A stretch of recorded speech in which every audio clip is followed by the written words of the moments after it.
Hi, Steve Hayes here. I see there's discussion on the Twitter sphere about the ABCT presidential statement having to do with the apology for the involvement of CBT, behavior therapy tradition in uh, conversion therapy. And there was a statement on the out there on the Twitter sphere that individuals ought to step forward, and I welcome the opportunity. I signed on to that letter. I thought it was important. I said, if you were on the listserv, you would have seen the presidential listserv there. That in the discussion, my point was is that we as individuals and as a group, the cognitive behavior therapy tradition, as represented by ABCT, needed to own up, to show up, and to affirm values that were once invisible to the field and to me personally. And it's closer to me because I was on my internship with Dave Barlow in 1975 to 76. This is a time when various kinds of work that touch on the conversion therapy kind of work were ongoing. And there's been attention given to a 1983 Behavior Research and Therapy article on heterosocial skills training and covert sensitization, a multiple baseline across 4 clients, Hayes, Brownell, Kelly Brownell, and Dave Barlow. That came out of a grant that is a 1976-77 small grant, a $6,000 grant from NIMH, the first grant I ever got in my life, on heterosocial skills training for pedophiles. And the 2 cases of the 4 are those, and they were done in University of North Carolina, Greensboro, as a beginning assistant professor. The earlier cases that involved Kelly and Dave were done in the 1975-1976 internship year. Kelly was an intern along with myself. It's worth reading the paper. It's to be honest, I hadn't thought about it, read it until this came up. And you see in there a field that's in transition. You see in there, even written out, meeting and saying, really, I mean, why don't we work on adjusting to homosexual lifestyle? At the time, I was actually actively trying to lay out what homo-social skills training would look like. Dave didn't think it would be able to be funded by the feds, and he was probably right, but it seemed important to me. But it was invisible to me that if people were insistent on this, wanting to change their sexual orientation, that we wouldn't work with them. I mean, it was still a diagnosable disorder, etc. Uh, you know,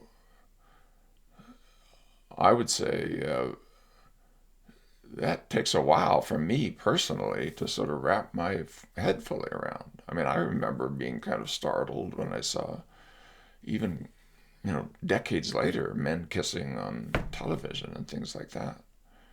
But I'm also 74 freaking years old. I mean, you do gay jokes and nobody would think about it.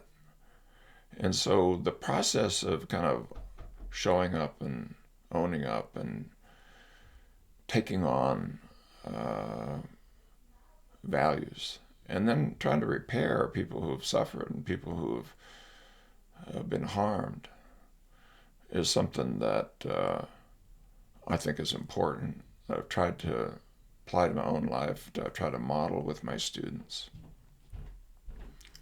It doesn't subtract at all from that past, but I am proud of the fact that there's a whole series of studies on prejudice and stigma, including against sexual minorities, of treatment for healing the wounds of enacted stigma or for self-stigma, and for trying to address prejudicial attitudes. Now's not the time for me to list those studies, but if you take a look at the CBS and ACT work, maybe I'll post them somewhere, you can see there's quite a long string that goes over now about, I don't know, it's coming up on decades. But that doesn't subtract from the past. That doesn't mean that we didn't do things as a field and me individually that were harmful to people. We did. I did. And I think it's important for us to sort of take that on in a way that empowers us to look at what we're doing. I see things that are going on right now like that, like trying to teach autistic spectrum disorder persons to pass, or trying to go after people who hear voices as if that alone defines something that deserves even the loss of their freedom.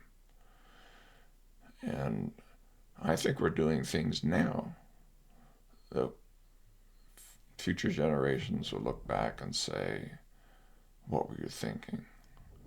And additional letters of apology will be written. Whether that's for what we've done with weight, or the invisibility of issues having to do with attractiveness, or the ease with which we've used bell curve sorting of individuals to define things as abnormal. So, yeah, it's important to apologize. And I do personally. And I think the field has, in a pretty cool way, I think, in the letter that was written. I'm glad Chuck received the award he did. The people who suffer should be the ones who get the primary focus as part of that act of repair. I would encourage people to read some of this history, and that includes reading some of my articles that I'm a bit ashamed of now. But also, let's put some of our attention now to not just trying to heal and repair with those specific mistakes, but to be as sensitive as we can, swimming in a cultural stream that makes it hard to see and to know, but as sensitive as we can, not just with this population, but with everybody, the ways in which we may be objectifying, dehumanizing other people.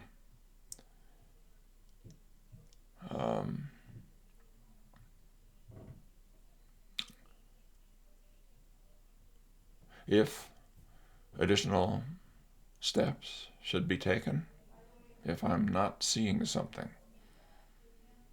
I would appreciate the guidance. Peace, love, and life.